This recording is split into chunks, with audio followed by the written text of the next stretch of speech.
Olá, eu sou o João Marcos, esse é o podcast Vozes do Saber. Hoje a gente está aqui com Jean-Louis Martin. Oui, descendente de belga. Descendente de belga. Parlez-vous français? Muito pouco. Eu já esgotei. É uma briga lá. Foi uma briga muito grande em casa, mas a gente não aproveitou. Né? Mas me viro bem, João. Quando viajo, me deixa 2 dias lá na França que eu tô... Você fala bem. Que eu falo bem. Acho que é mais a vergonha que me segura aqui. Dá para falar mais que inglês, assim? Porque francês não gosta mas muito mais. Para mim, muito mais o francês. É mesmo? Muito mais. E belga fala belga, né? E fala também um dialeto, né? O belga, ele fala um dialeto bem complicado, que puxa um pouco com o alemão. Aí é complicadíssimo. Aí eu não tenho noção, não, né? Que é o flamenco. Realmente esse é difícil. Então, você é... Descendente de belga. Descendente de belga. Meu pai era belga. Minha mãe, descendente de italiano. Legal. Misturada. Bom, nós já vamos falar sobre a sua ascendência, certo? E um pouquinho sobre o teu negócio, que é trabalhar com... Copos, né? Tá. Então, antes da gente começar, um presentinho para você. Poxa, muito Enquanto obrigado. você vai abrindo aí, eu vou falar um pouco dos nossos patrocinadores, que na verdade, o podcast ele é oferecido pelo Colégio Cognos, né? Faz parte aí da plataforma digital deles aí. Então, o Colégio Cognos é um colégio com princípios e valores cristãos, utiliza sistema Mackenzie de ensino. Nós temos aula de tecnologia com o Zoom Education e aula de bilíngue diária. Todos os dias os alunos têm contato com a língua. Além disso, temos psicopedagoga que dá atendimento no colégio. E por que é um colégio cristão? Existe culto, missa aqui dentro? Não, é simplesmente o ambiente que é criado dentro do colégio, um ambiente de respeito com as outras pessoas, né? Com amor ao próximo principalmente. Então cada um cuida do seu quadradinho e a gente evita um ambiente pesado, carregado, com briga, palavrão, é uma série de coisas que a gente acaba vendo aí em outros lugares e o colégio preserva isso daí. Nós temos também a Zione, que é a empresa que faz toda essa captação de vídeo, faz o podcast, edição de áudio e vídeo e etc. Tá? Bom, Jean, então você faz copo. Você faz copo ou você faz aqueles... Não, eu faço a gravação. Hoje em dia a gente pega no mercado nacional, a gente é distribuidor de uma empresa grande e também a gente é importador. Tá. Eu trago os copos e trabalho os copos. O meu trabalho é fazer a personalização. Tá. Quem desenvolveu isso, inclusive, João, foi meu avô. Meu avô lá na Bélgica, meu avô era realmente um crânio, um artista, né? Pintava tudo à mão, falava vários idiomas, tocava piano, violoncelo. A gente até brinca que era o inteligente da família, né? Uhum. Foi o inteligente da família. E foi ele que desenvolveu a pintura sobre vidro. Certo. Na Bélgica. Tá. E aí a Nadir Figueiredo foi lá buscar meu avô para desenvolver na Nadir Figueiredo, para ensinar o pessoal a fazer isso aqui no Brasil. Mas ele fazia pintura... Ele fazia à mão. À mão, Naquela né? época eles faziam à mão. Mas, claro, não fazia em grande quantidade. Não fazia né? em grande Era quantidade. E aí, exclusivo. com o tempo, depois com o tempo, eles trouxeram para o Brasil e aí sim virou uma coisa em alta escala que foi para atender as indústrias. Naquela época era para atender as indústrias de bebida. Tá. Fazia para as vinícolas, fazia já para cervejarias, né, para as destilarias. E foi isso. E assim começou a H. Martin no Brasil. E minha avó fazendo os vasos, aqueles vasos que todo mundo tem em casa até hoje, todos filetadinhos a ouro, com 200 filetes de ouro, ou com passarinhos, tudo pintado à mão. Tudo pintado à mão. E eles faziam isso lá na Bélgica? Eles faziam isso lá na Bélgica. Há 100 anos, né? Parece 125 anos. 125 anos. Eles faziam isso lá. Faziam lá. Aí a Nadir foi para lá. Aí a Nadir foi buscar meu avô para ensinar. Souberam que tinha um artista lá, foram lá conhecê-lo e convidaram ele para vir aqui no Brasil a montar o departamento de decoração deles. Aí meu avô veio aqui. Gostou muito daqui. E quando ele foi voltar, estourou a guerra. Aí ele falou, bom, já que eu conheço lá, já conheci, gostei, vamos todo mundo para lá. E trouxe toda a família para o Brasil. E então isso foi em 1945, né? A Segunda Guerra, né? E nessa época não tinha assim outros, era um negócio tradicional lá, um negócio estava morrendo, como é que é isso? Era a personalização no vidro. Essa arte de... Não existia no Brasil, não existia, e meu avô começou a difundir isso pela Europa. Caramba! Ele realmente era um artista. E hoje hoje é mais processo produtivo em em escala. escala. Tem muito artesão fazendo, né? Ainda existe muito, e agora voltou muito, inclusive voltou muito na moda, a gente até está trazendo pessoas, assim, não é trazendo, é educando pessoas aqui no Brasil para fazer manual, porque voltou, assim, estourou agora a moda, as taças pintadas à mão. Mas o que diferencia um processo industrial e uma taça pintada à mão? Bom, vamos lá. Uma taça pintada, isso aqui, vamos supor, isso aqui... Você faz um decalque aqui, você vai fazer 50 mil decalques, você aplica na mão e seca com o decalque e vai para o forno, ou você tem a máquina automática que faz a decoração. Acabou. Tá. É um atrás do outro. Sim. Fácil. Ou então, se você vai falar, eu quero alguma coisa realmente que dê um ar novo. Aí você vai pegar, vai pintar à mão mesmo, vai ter um artesão ali, uma menina desenhando uma a uma. Tá, mas por exemplo, que nem aqui, óbvio, né? Aqui não tem o que fazer. Aqui não tem o que fazer. Então isso seria se você quisesse fazer alguma coisa muito exclusiva, um copo comemorativo. O que acontece muito é mesa posta hoje. Tá super em alta a mesa posta, o pessoal quer mesa posta exclusiva.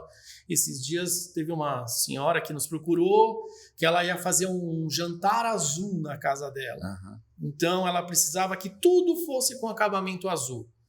Então, ela pediu que desenvolvesse uma linha de taças, todas pinceladas em azul, do jeito que ela queria. E aí foi feita uma a uma só para o jantar azul. Certo. Porque seria um tema azul do jantar dela.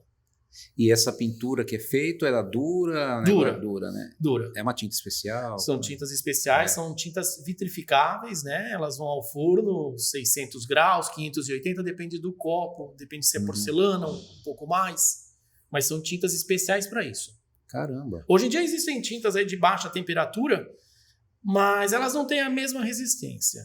Quando você vende um copo pintado com uma tinta de baixa temperatura, até é dito assim, não coloque na máquina, use a esponjinha do lado macio, né? Aí vem uma série de cuidados para você ter.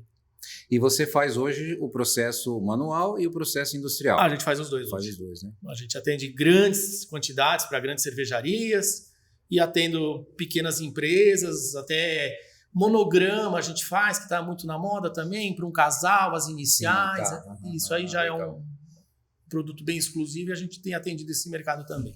Falando nisso, está devendo as minhas canecas. Estou devendo as suas canecas também, é verdade. Tá vendo? Precisamos resolver isso. Tem que ter um podcast para cobrar o Jean. Ao vivo, quase, né? Então, E da próxima vez eu mostro pro pessoal.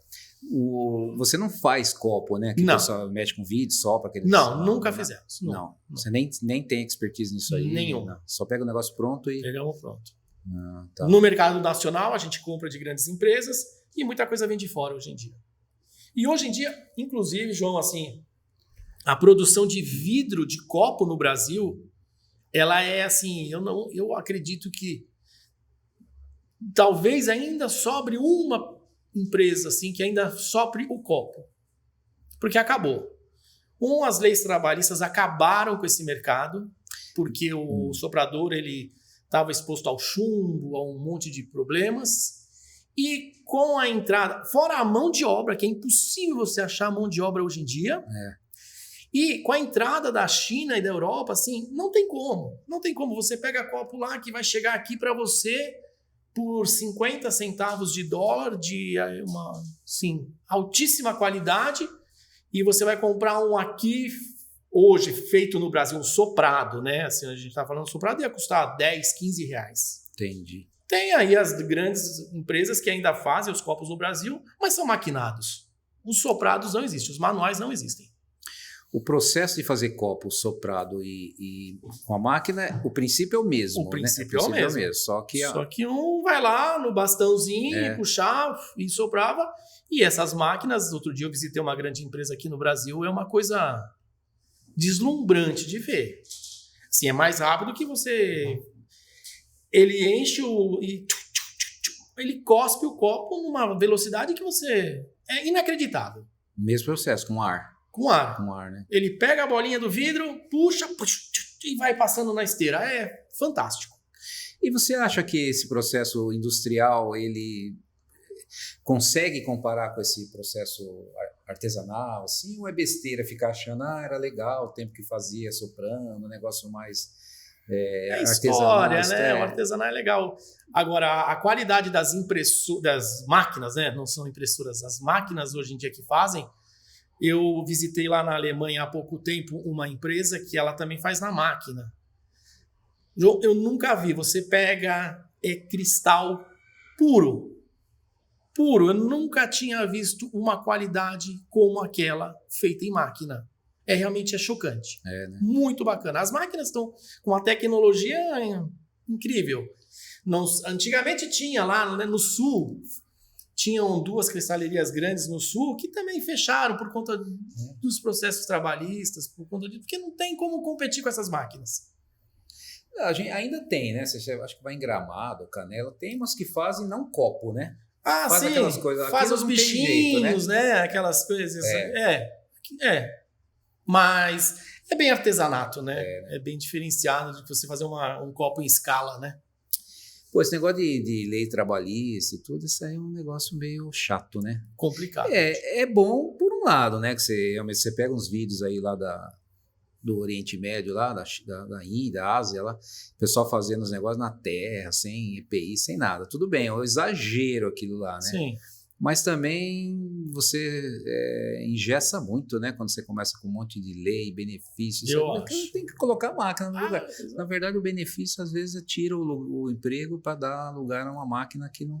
Pois é. Não. E a carga tributária é muito alta. Muito alta, né? Muito alta, né? Também. O funcionário custa muito caro. Bastante. Muito. Não tem jeito, né? Não tem jeito. Então, isso é um problema. Você sabe que uma vez, há um tempo atrás, a gente sempre ouviu falar muito da China. E quando começou a ter produtos da China, a gente visitou a China, já visitei algumas vezes, que a gente traz copo de lá, né? E eu fiquei muito chocado com uma cena que eu vi lá na China, que eu fui parar num bairro que ele era... Assim, é muito bairro ali, né? Assim, nesse bairro você encontra caixa de papelão.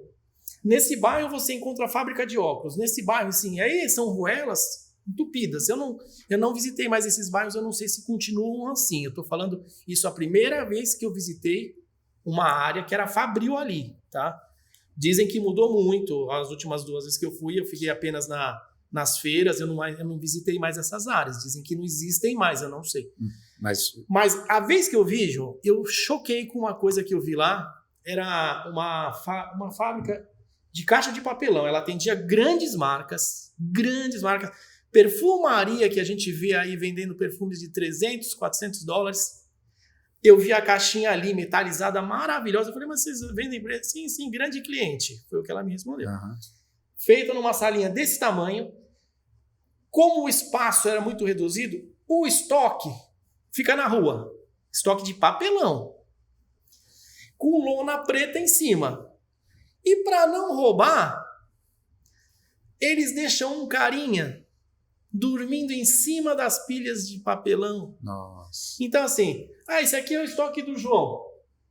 Fica lá um cara dormindo em cima do seu estoque para não roubar o estoque do Jean, que é vizinho do teu. Caramba. E aí, tem uma pracinha onde fica toda a turma, os caras que querem trabalhar.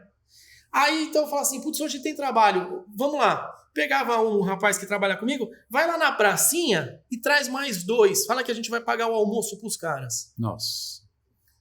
E era isso. E aí ele vai lá na pracinha, ele ia, não, como eu te falei, não sei hoje em dia, dizem que mudou. Ia na pracinha, diz que saía a briga pra ver quem vinha. Fala, eu tenho 2 vagas, mas diz que era um escarcel ali. Pô, tá parecendo as parábolas lá que Jesus contava da vinha, né? O dono da vinha saiu pra praça e falou, tem uma vaga aqui. Pô, isso é coisa de 2000 e tantos anos atrás. Eu fiquei, assim, chocado de ver aquilo, realmente. Mas também visitei fábricas que você vê, assim, tecnologia, e, assim, falar em EPI, você fala, mas nem, assim, tudo ali, tudo, assim, muito bom. Então, existem os dois, né? Tanto que quando você vai comprar coisa na China... Desculpa te cortar e só dando um final nesse assunto. Naquela época você ia comprar copo. O cara chegava com esse copo. Você quer de primeira ou de segunda? E aí o de primeira realmente era todo bem acabadinho. E o de segunda? De segunda. Porque ele já faz... Aí faz no corre, sim. aí esse aqui já faz mais devagarzinho. Aí já sai melhor. E você tinha que ter lá um aduaneiro ali para olhar sua mercadoria sendo embarcada e colocada dentro do container, porque muitas vezes você comprava uma caneca e você recebia um microfone. Né? Era uma treta feia. Mas você está falando muito tempo atrás ou recente, assim, coisa do ano passado? Não, tô falando de 20 anos atrás, quando começou a trazer as coisas de lá. Hoje deve ser... Hoje mudou muito. Mudou, né? É o que eu te falei, a gente hoje em dia só vai nas feiras, a gente não visita mais esses lugares, né? Não por motivos até de agilidade, assim, Sim. A gente não tem ido. Mas dizem que mudou, que não existe mais essas loucuras todas, assim, realmente isso eu já não sei te dizer. Porque também a gente vê aí muita denúncia, né? Desses ONGs e etc, e outros órgãos, instituições, que aí não tem como os caras continuarem fazendo desse jeito, né? Pois é. E alguns vídeos, só pelo vídeo que a gente vê por aí também na internet, assim, tem coisas muito boas, né? Os processos totalmente automatizados e tal. Inclusive carro, né? Que antigamente falava, esse carro é chinês, não compra. Hoje acho que já está um nível de qualidade muito bom, muito né? bom, né? Esses dias eu assisti passou na TV até alguma coisa falando dos carros da China, que eles agora, porque eles só pensavam em economia e preço, né? E agora eles estão pensando muito no acabamento, né? Não sei se você chegou a ver isso. Não. E o acabamento dos carros chineses, eles estavam comparando com os alemães, assim, uma loucura. Tá bom, né? Tava assim, dando acima já, vão entregar mais do que os alemães. Com preço lá embaixo, né? O problema da China é que você nunca sabe o que está por trás de tudo isso aí, né? Um negócio fechado, eu sei que o governo bota dinheiro, é tudo subsidiado, mas você não sabe até o que é que tem, né? Então você tem que aceitar aquilo que eles te oferecem, né? Então a que custo é isso aí, você não sabe. E você acha que esse negócio dos Estados Unidos, que ele tarifou a China e vai dar um baque no seu negócio, por exemplo, de importar, não tem nada a ver, ou eles vão importar mais para nós porque os Estados Unidos subiu tarifa, ou de repente eles falam, os Estados Unidos dizem, Brasil, você comprar da China, a gente pune vocês também. Isso já está refletindo assim, em indústria importadora? Eu acho que isso vai privilegiar o nosso mercado. Você acha? Por quê? Ao meu ponto de vista, é assim, eu vejo um dos produtos que eu sei que já mudou a tarifa para vir para cá é a porcelana, né? A porcelana ela vai chegar aí 15%, 20% mais cara aqui no Brasil. Então teve um tempo que você só tinha porcelana aqui. Aí abriram as importações, veio lá da China, quebrou um monte de gente aqui, assim como quebrou o cara do copo, né? Agora, com isso, a gente começa a ter vantagem comercial de novo. Interna. Tá. Eu acho, assim, né? Eu sou bem leigo nessa questão de imposto, assim, mas eu acho que vai privilegiar bastante a gente, com certeza. Você vai ficar muito mais competitivo. Eu tenho o copo que a gente traz de fora, o que a gente compra até de outros importadores, que o preço já ficou bem puxado. Né? Você falou que a Nadir que falou com teu avô, né? Isso. E vocês trazem copo de fora e a Nadir nessa história?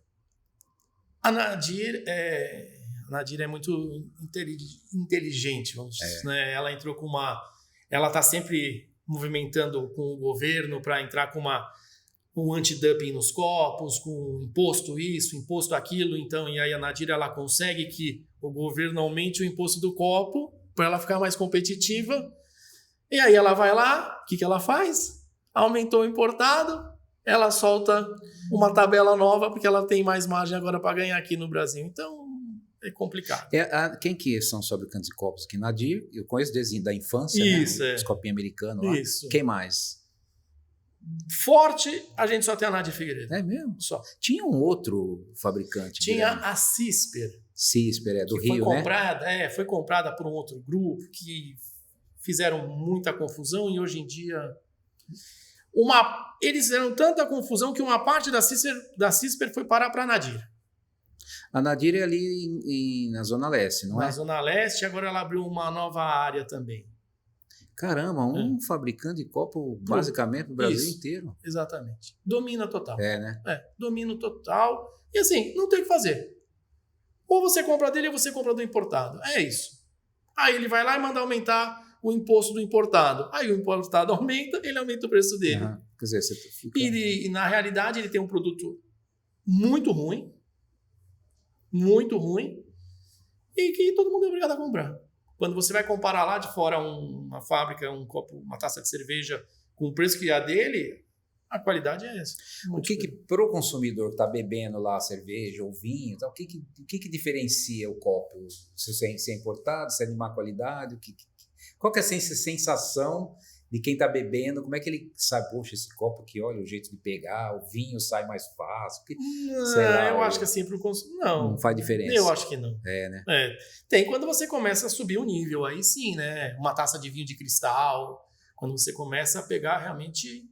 elitizar bastante a taça. Mas o vidro é tudo igual. É tudo igual, né? Não faz diferença. O que vale são os designs, né? Assim, E, assim, por exemplo, né? Imagino, quebra menos, tem mais... Isso tinha muito antes. Antes tinha muito... Eu tenho um copo, o nome dele é aquele famoso para chopp, a caldeireta. Parece um baldinho. Esse copo ele quebra demais, porque ele tem o fundo grosso e a parede fina aqui na lateral. E eu nunca me esqueço, uma vez a gente fez esse copo para uma grande cervejaria com a logo deles, e era o lançamento de uma cerveja. Inclusive, naquela época até me convidaram para a festa lá, tal, eu fui. E o vidro, quando você queima ele, você tem que esquentar muito devagar e esfriar mais devagar ainda, porque senão ele toma um choque térmico e ele vai quebrar.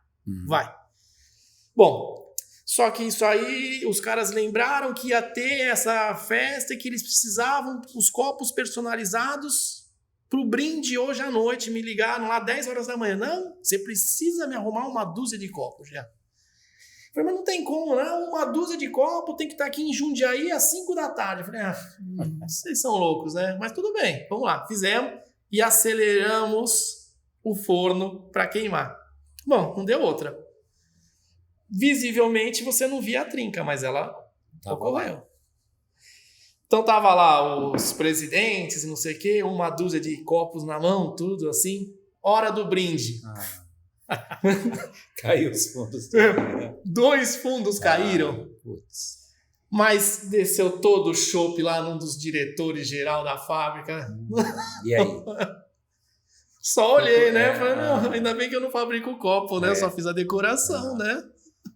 Putz. Os caras ficaram bravos, assim. Mas isso não é qualidade, então já vi muita coisa boa quebrar também. Eu não sei se você vai lembrar uma época... Hoje em dia tem muito com titânio, né? As taças de vinho são bem famosas, que vêm de fora com titânio, que você bate bastante o bojo delas, elas não quebram, né? Não quebram, não. São bem resistentes, né? E também... Uma vez a gente estava naquela feira da Equipotel, o stand do meu lado era o importador dessas taças. E chegou lá o comprador de uma rede hoteleira muito grande. Não, porque isso aqui não quebra, vou mostrar para você. A primeira taça que ele bateu, puf. Porque aquilo lá nada mais é do que um choque. E a hora que você vai, ela tá bem comprimido, né? As partículas. E vai batendo, elas vão se soltando. Aí, vamos supor, uma normal aguenta 100 batidas, uma dessa aguenta 1000. Chegou na 1000, quebra. Ela quebra. E era justo a 1000 na hora que o cara foi mostrar pro cara. Ele falou, isso aqui não quebra. Justo a 1000. Tem então, 1000 chances de quebrar, quebrar justo a 1000. Agora me fala assim, eu sei que o negócio seu não é copo, o seu é imprimir no copo. Isso. Mas os copos em si, você tem copo compridinho para champanhe, um copo com bojo. Por que tem isso aí? O que diferencia? Se eu tomar um vinho num copo americano de tomar pingado, vai ter o mesmo efeito? Eu acho que sim. Muito faz parte a experiência de você usar um copo bacana, né? Em alguns, como que a gente pode falar? Em algumas bebidas, sim, faz toda a diferença, porque... Por exemplo, as taças de cerveja elas são mais fechadinhas, algumas de vinho, porque quando você chacoalha, aí sobe o aroma, o gás não sai. Os de chopp já são mais abertos para ficar realmente o gás saindo. Então, existe essa experiência, com certeza. Faz diferença. Ou é mais assim o glamour do negócio? Eu gosto de qualquer copo, assim. Eu não tenho muito, mas assim... Mas eu sinto diferença, sim, se você me pegar um copo americano. Adoro, não tô falando mal. Mas para tomar uma água, para tomar um café, para tomar um suquinho, um refri, vai para tudo. Agora, tomar um vinho lá no copo americano, eu acho que você estraga. Estragou, né? Estragou. É verdade. Isso é verdade mesmo. Tirando isso, agora, se você pegar uma taça bela de vinho, uma bela taça, e você tomar água lá, ótimo. Se você tomar um suco, ótimo. Tomar uma... ótimo. Eu acho que assim... Só algumas coisinhas. A experiência. A experiência e uma outra bebida que realmente não tem como você. Você pensou tomar um espumante num copo americano? É verdade. Né? Vira keep cooler. Vira keep cooler, né? Se bem que keep cooler você tem que tomar na garrafa. Mas é verdade, é isso. Legal. Então você pinta copo, você tem uma fábrica que faz produção de copo e tal. E aí as formas, a gente faz os decalques, inclusive, hoje em dia internamente também, né? Tem um departamento de arte que faz tudo isso aí. Porque isso aqui é tudo um decalque. Você primeiro faz o decalque, depois você aplica na mão e o pessoal vai lá e seca e vai pro forno. É o mesmo processo. Mesmo processo. Ah, tá. E esse processo do seu avô morreu? Não, o processo do meu avô... sim, você fez as taças azuis. Tem voltado à tona, é isso que eu tenho... Você falou, verdade. Existe uma tendência aí pro feito à mão vindo aí. Mas é o custo elevado. Bem elevado, é só quem está afim de pagar mesmo. E você tem lá? Eu tenho. Inclusive né? a gente está lançando uma linha muito bacana agora, bem colorida, que está totalmente a ver com isso. E normalmente vai ser isso mesmo, né? Você quer fazer uma ocasião especial, tal. Não dá para você fazer 1000 copos desse aí, né? Então, eu coloquei lá um pessoal bom para isso, né? E a gente fez uma produção bem bacana. Eu vou soltar em grandes lojas agora. Legal. E tem... Na verdade, não era isso que eu ia perguntar. Vou perguntar um outro negócio. Até estava falando para você agora há pouco, né? Que a gente foi almoçar. Acho que pode falar, né? Aonde eu fui? Eu evito falar os nomes, né? Você que... Tá na TL, pronto. Isso, Fui lá em São Roque na TL e lá tem um monte, mas assim, tem várias estantes com os copos, né? Como lá é uma cantina italiana, o pessoal vai tomar muito vinho. Então, vai saindo o copo, vai chegando o copo, vai chegando o copo e saindo o copo. Atende muita gente, mas nenhum copo tem o nome deles, né? Lá eles optaram por não estar nesse caso lá, mas assim, por que exatamente não é uma vantagem até você vender uma garrafa de vinho com um copo? Eu acho. A gente atende muitas vinícolas, né? Com o nome deles gravado nos copos, e ainda mais hoje em dia com o Instagram. É um produto instagramável incrível, né? Quem não faz uma selfie ali, né? Com um copo, um brinde, assim, a gente vende muito essa ideia porque realmente é uma ideia bacana. Exatamente. É incrível. Ali exatamente, você não sabe por que Ali eu não sei exatamente por quê, mas eu vou questionar meu irmão, que é o vendedor da área. Para descobrir. E vou falar que eu fui questionado sobre esse assunto. Eu olhei aqueles copos lá e falei, putz, o Jean, se tivesse aqui, ia fazer a festa. Pois é. Eu não sei se, até na linha, vou ser bem sincero aqui, não sei se os lisos eles compram com a gente. Não sei nem se é o caso. Mas se de repente eles só compram liso por causa que também falam-se muito no roubo, né? Mas eu acho que é um... Roubo do que se fala? Quando você personaliza, Mas hoje em dia... bota no custo. Tá no custo. Tá no custo. Você sabe falar em roubo? Não sei se você lembra em São Paulo, quando começaram aquelas cervejarias artesanais, a cervejaria Continental, lá em Pinheiros. Olha, eu acho que eu nunca vendi tanto copo personalizado na minha vida como para aquela cervejaria Continental. E eles tinham assim... E foi assim, acho que o começo dessa brincadeira de cervejarias e bares terem um copo com a logo deles ali, né? Assim, você sabe dizer que época que era aquela? Você consegue ter cervejaria artesanal? Assim? Não, cervejaria Continental? Não, na verdade eu não bebo muito, então eu não sou ligado. Assim. Putz, mas é antigo, tá? Algum de vocês aí eu que acho, bebem, não, sabe? Não é da época são deles, novinhos, não né? É muito. Para essa cervejaria Continental, eles são muito novos. Se salvarem. Se salvaram. E eles tinham, assim, pegar pessoas com 10, 12 copos na bolsa. Aí o gerente um dia me chamou e falou: Jean, a gente precisa dar um jeito, precisa produzir os copos com uma moeda no fundo para eles apitarem na saída. Eles queriam fazer isso, eles queriam colar uma moeda para apitar na saída. Porque eles não estavam aguentando o roubo. Caramba. Não, aí é que tá, né, meu? Mas assim... Mas naquela época não era Instagram, não era Instagramável, era a primeira, era a novidade. Hoje em dia, sabe... Porque não sei se você sabe essa história, sei lá se é verdade ou não, que a Red Bull, como é que ela fez pra virar o que virou, né? Não conheço. Quando eles começaram, eles não eram famosos e era difícil você divulgar uma marca e as pessoas iriam começar a tomar lá o Red Bull por... sei lá por que razão. Então, o que eles fizeram? Eles começaram a jogar na cesta de lixo as latinhas vazias, né? E o pessoal olhava as latinhas vazias no lixo, e, o que é isso aqui e tal, e foram procurar, enfim. Tá aí a Red Bull, a potência que é, né? Então, de repente, seus copos estão rodando por aí, né? Pois é, eu acho uma propaganda baratíssima. Então. Agora, você tem concorrente? Como é que é essa área aí de fazer isso com copo, assim? Tem concorrentes, sim. Tem concorrentes grandes. E um concorrente que me atrapalha muito é o pequeno. O pequeno é o pior de todos, porque o grande, ele tá lá com você, ele tá atendendo grandes quantidades, a gente sabe quem é quem, onde ele vai chegar, onde eu posso chegar, e ele tem imposto, ele vai fazer que nem eu. Quem me atrapalha muito, João, é o cara que comprou um forninho e faz na casa dele. Então, assim, ele não tem poder de barganha para comprar copo, ele não tem isso, ele não tem aquilo, mas ele tem uma coisa que é muito importante. Ele entrega no porta-mala do carro dele sem nota. E esse cara é um problema.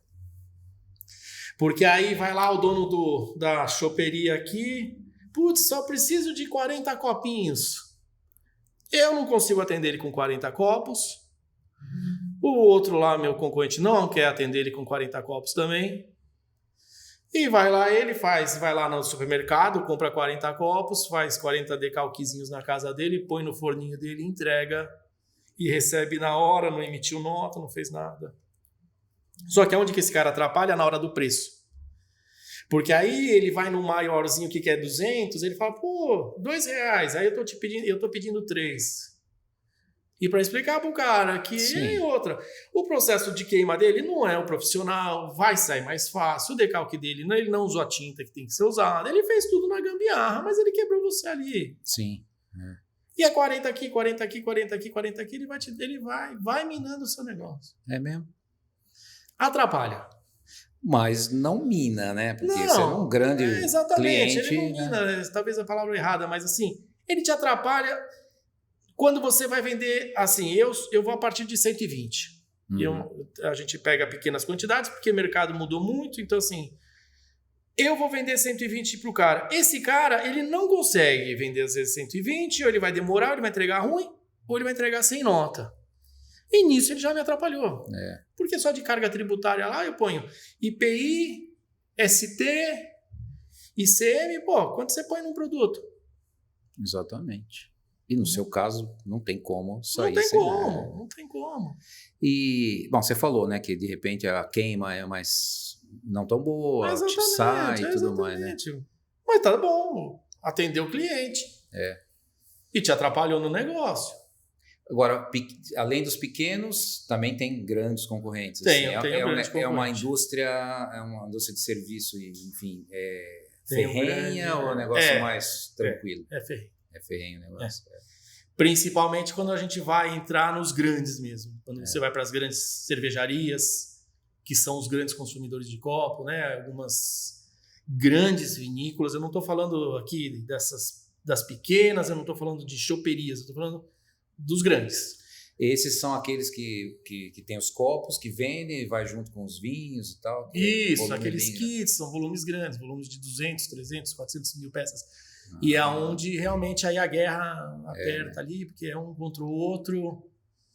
E às vezes é melhor sair do que... Você vai até um ponto que você fala assim, eu vou abaixar, só para ele abaixar mais ele vai perder, mas ele vai fazer. Sim, né? Porque não tem como. Tem preços aí que às vezes a gente vê ou chega até a praticar, que a gente fala, para que a gente fez isso? Sim. Talvez nessa você ganha, na outra o cara nem não fideliza só. Então, hoje em dia a gente tem mudado muito isso, porque o cliente mudou muito. Tem muito. Antigamente você fala assim: vou fazer para você esse preço, porque mas o próximo é R$2,50. Dessa vez é 2. Aí eu chegava no próximo, o que você fazia comigo, João? Não, você me fez 2 a última vez, tem que ser 2. Não, mas eu te fiz 2, mas eu combinei com você. Não. Tem que ser 2. Aí você não ganha nunca. Aí não adianta.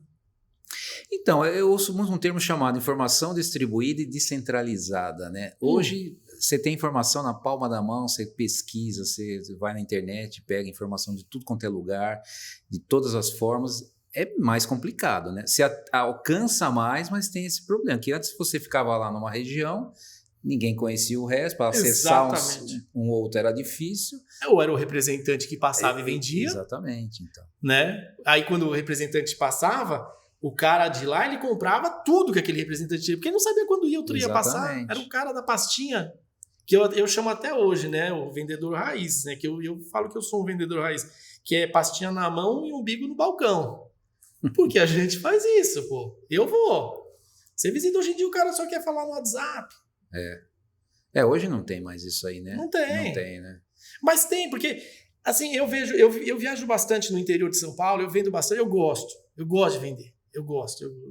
O que eu gosto de fazer é sair para vender. E eu vejo ainda como lá, quando você vai para o interior, existe muito disso. E é muito gostoso, João. Vou te falar que é legal. As pessoas te recebem. Sabe, tem cliente que sabe que você vai passar, que eu combino antes, tipo, lá para o interior, mais 200, 300, 400 quilômetros daqui. Você vai vir, Jean, vou.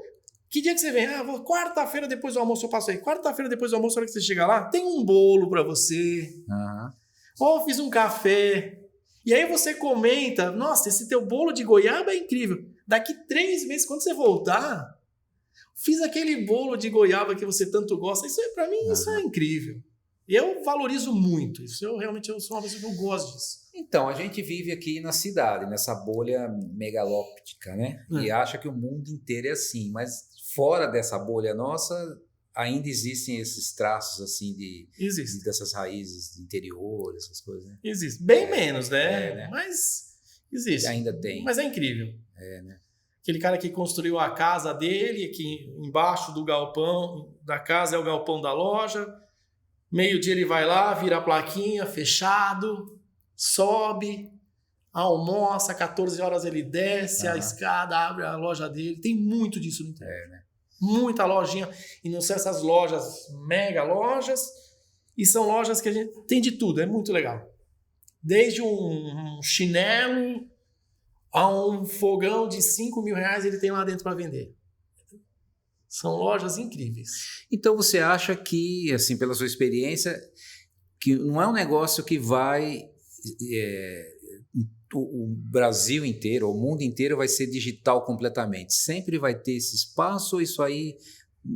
loja física? Não, esse contato mais próximo das pessoas ainda atenderem, ou simplesmente tudo vai ser digital e esse contato vai perdendo aos poucos. Até que uma hora não tem mais. Eu acho que esse contato não acaba. Não, né? Mesmo que as gerações antigas vão indo embora e vão chegando as novas que já não estão acostumadas mais com isso, é tudo digital. Talvez. Aí, talvez a um longo prazo, mas assim, eu acredito que... Eu vejo, vamos lá, eu tô na metade aí, vamos falar assim. Eu sou totalmente ir a uma loja. Se você me perguntar quantas coisas eu já comprei pela internet, eu te falo com uma mão. É mesmo? Eu já sou o contrário. Você já é o contrário. Tudo pela internet, difícil. Bom, enfim, é porque a gente vive numa cidade imensa. Minha mulher é o dia inteiro. Shopee. Não é possível. Né? Aí eu vou pro interior e eu vejo muito disso. Eu acho que assim, as lojas bairro, essas não vão morrer nunca. Eu acho. É experiência, eu acho. É diferente. É diferente você comprar uma coisa você gosta, né? Assim, mas eu já gosto do contato. Que nem essa caneca, às vezes, quantas vezes você vê ela lá num site ou alguma coisa, você não interagiu com ela. Não, Você acredita, Você né? acredita. É. E vem muita coisa ruim, a gente sabe Sim, disso. Vem muita exatamente. coisa ruim. Não, especificamente essa caneca eu nem comprei assim, né? Não. Não, pra você ter uma ideia. É. Foi já um contato que é um... Inclusive era um patrocinador nosso aqui, mas foi um contato pessoal, totalmente, entendeu? Inclusive com referência, né? Não comprei, pega no site, por isso que a caneca eu acho boa, né? Você vê essa minha até dourada, né? Então, mas teve esse contato aí, não foi um negócio. Algumas coisas eu acho que sim, tem que ter isso aí. Né? O meu produto eu acho muito importante você ter a experiência do contato, porque esses dias até estou com um problema lá super sério. Uma cliente entrou em contato com a nossa equipe de vendas através da internet, que ela queria a foto dela com o marido andando lá de moto aquática e tal, com um copo de cerveja na mão, assim, praticamente uma foto. Ela queria uma foto realista aplicada no copo. E a gente faz uma técnica que é a quadricromia, que a gente fala, vai aproximar, mas não vai ficar 100%. Aí fizemos, mandamos a amostra para ela, ela me ligou, primeiro ligou para a pessoa que tinha atendido ela, xingando. Mas que porcaria é essa? Não sei o quê, mas como assim porcaria? Não, porque olha aqui o que você está me entregando. Aí ela abriu o vídeo dela, olha aqui o que você está entregando e olha a foto. Olha a diferença. Gente, isso é uma foto. Isso aqui é uma quadricromia aplicada. Você tem que entender que existem diferenças. Agora, se você fizer no processo que nem aquela tampografia que fazem, né, naquela máquina, no shopping, que tem muito, você aplica uma foto aqui e fica muito realista. Mas é 1 a 1, é um outro processo. A moça lá me deu um trabalho danado. Até hoje a gente está refazendo os fotolitos dela e ela não fica feliz. Caramba.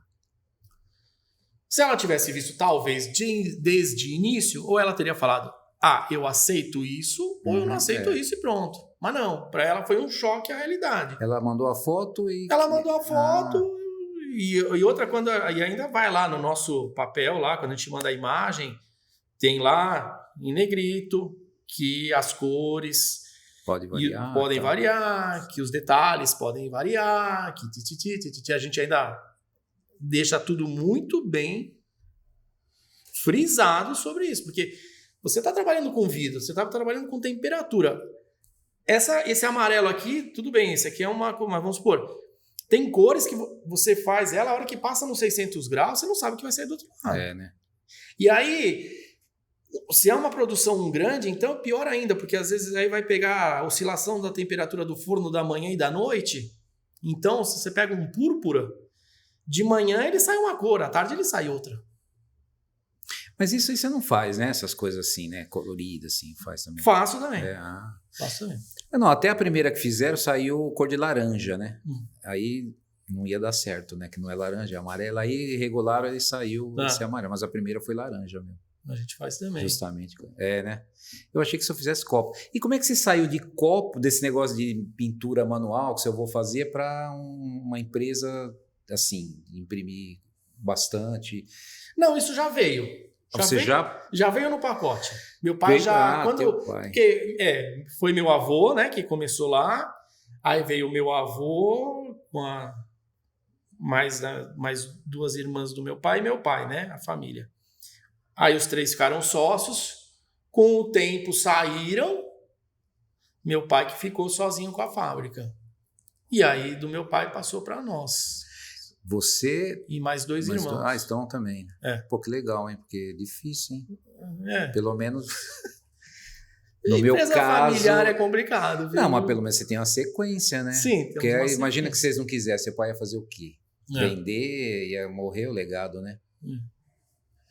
Aí meu pai assumiu, e meu pai que começou assim, meu pai que pegou forte nessa de atender indústrias de bebida.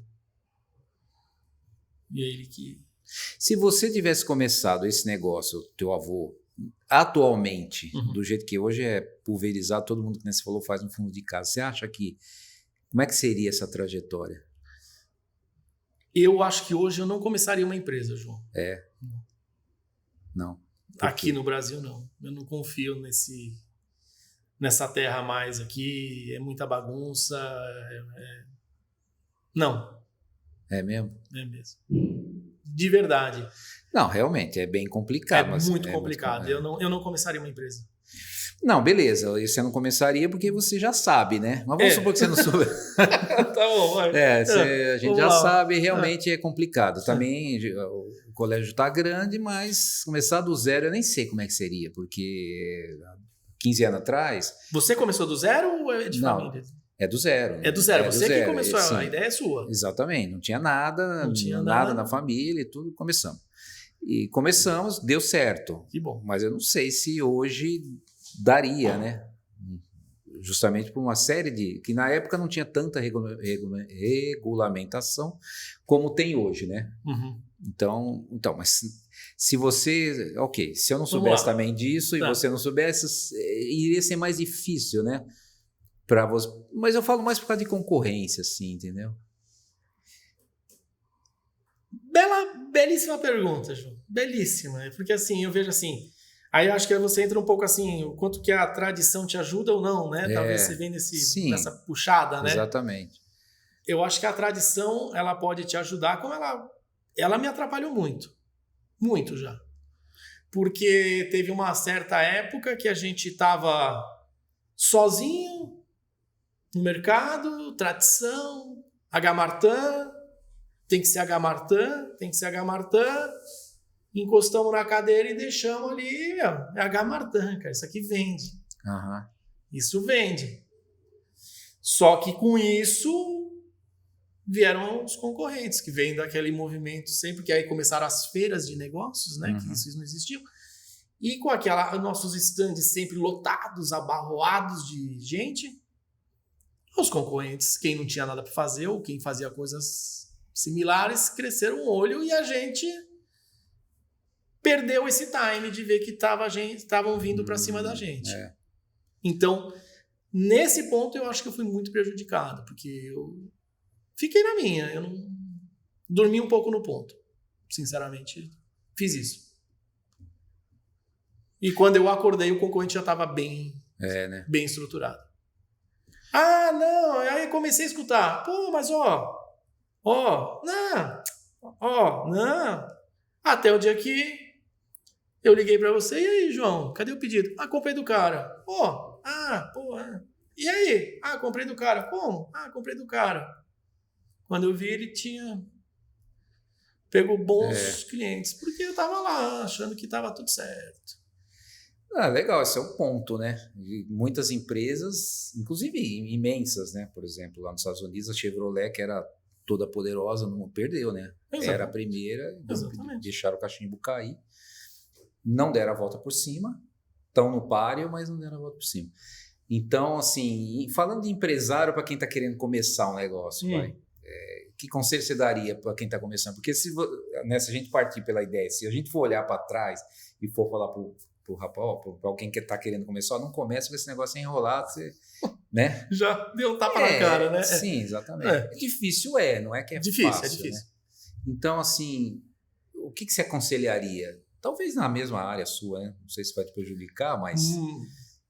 Então não pode dormir no ponto, por exemplo. Tem que sempre dar excelência de agilidade, né? E, tete a tete.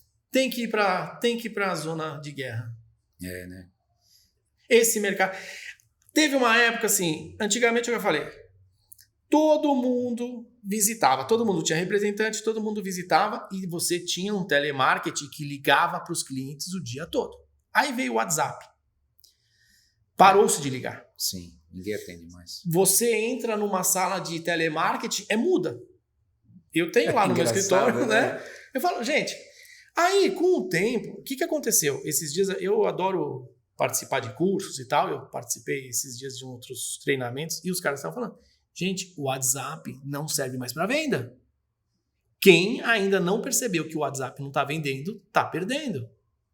Porque as pessoas estão cansadas do WhatsApp. Quantas mensagens você recebe de WhatsApp por dia, João? Centenas, né? Se você não responder na hora, o que acontece? Desceu. Exatamente. Desceu. 7, 8, exatamente. Exatamente.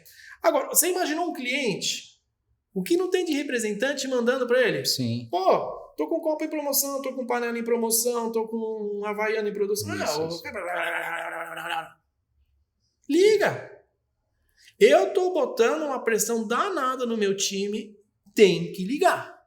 Mas o pessoal não atende ligação. Eu não atendo, toco o dia inteiro, aí eu desligo, toca de novo. Desligo não, porque o pessoal fala que você desliga e identifica que deixa cair. Mas é o dia inteiro. O que vende, então? Como é que é?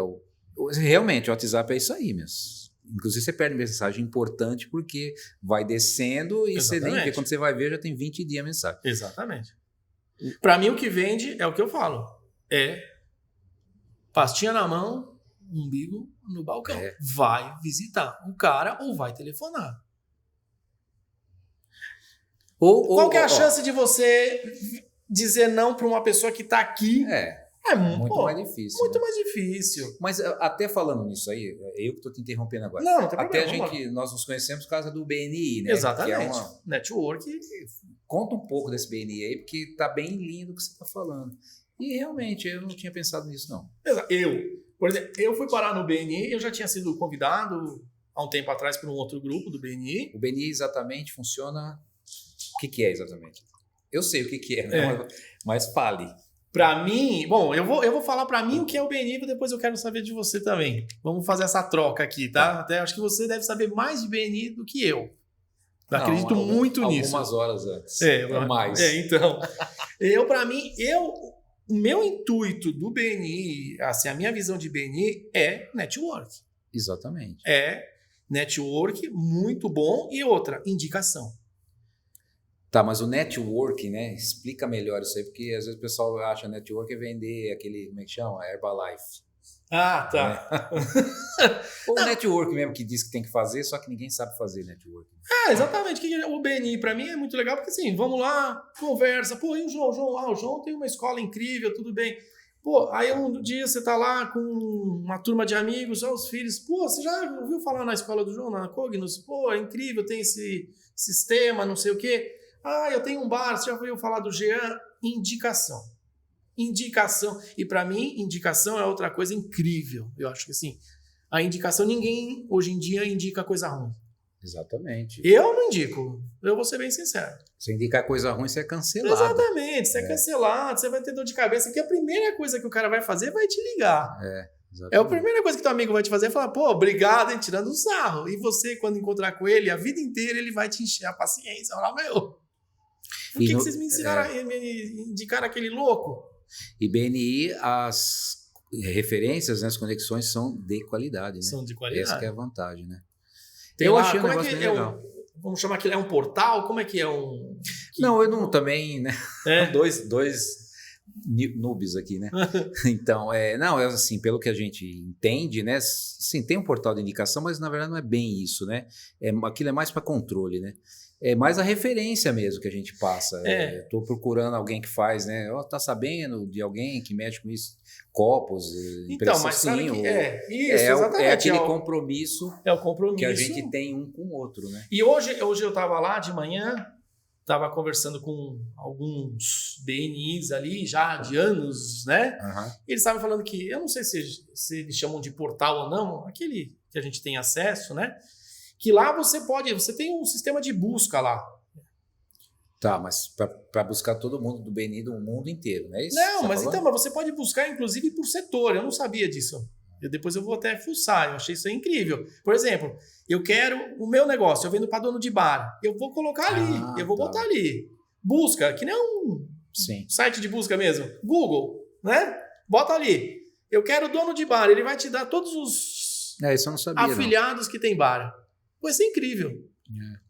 E aí, e você lá tem uns negócios que a gente vai colocando, pô, João indicou um, aí João vai lá na área dele e vai indicar, indiquei esse aqui para esse aqui. João indicou 2, esse aqui para esse aqui. João indicou 3, esse aqui para esse aqui. Você vai subindo no ranking. Aí você aparece mais fácil. Tá. Então, você sempre vai começar a ter mais visibilidade lá dentro também. É bem interessante. Eu acho que...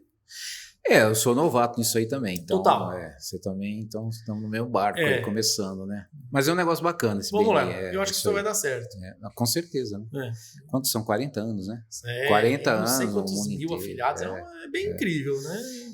Então, bem bacana. hoje atualizaram os números lá, deu 1,2 bilhões de negócios dentro do grupo de BNI no Brasil. No Brasil. No Brasil, é 26 bilhões no mundo, né? Porque o Brasil é o terceiro grupo, o maior grupo do mundo, né? É Estados Unidos, acho que Índia e Brasil. E no Brasil deu 1,2 bi de negócio entre ali referências. Sim, 1,2 bi é muita grana. Ô, Jean, muito legal aí o papo com você. E aí você volta outras vezes. Muito bom. Com mais Obrigado. experiência no BNI e mais experiência aí na sua área também. Isso aí. E motivando os novos empreendedores. Né? Não, é difícil, né? É difícil, mas... Mas é o único jeito também de escalar hoje em dia né? Porque senão a gente fica preso, né? Não sai disso. Nada é fácil. Nada né? é fácil. O pessoal acha que Estados Unidos, que é a meca do capitalismo, que é fácil também. Claro que não. Lá quer dizer, é aquela velha história, né? Você tem mais oportunidades, mas mais concorrência. Você tem menos oportunidade, menos concorrência, mas menos negócio também, entendeu? Então tudo tem um ponto, né? Mas tem que correr atrás do lucro, né? Como falam, né? É verdade. É isso aí? Muito bom. Então tá. Fala alguma coisa em francês aí. Não quero isso. Pô, assim, au revoir. Merci beaucoup. Au revoir. É o que é, merci. Muito obrigado. Muito obrigado. Je suis, sei lá. Tá muito bom. Obrigado. Au revoir. Au revoir. Muito bom. Tá bom, Jean. Obrigado. Bom, Obrigado. Você que nos assistiu, muito obrigado pela sua audiência. Lembre-se de curtir, compartilhar e se inscrever no nosso canal para ter acesso aí a novas entrevistas. Tá? Muito obrigado. Até o próximo episódio.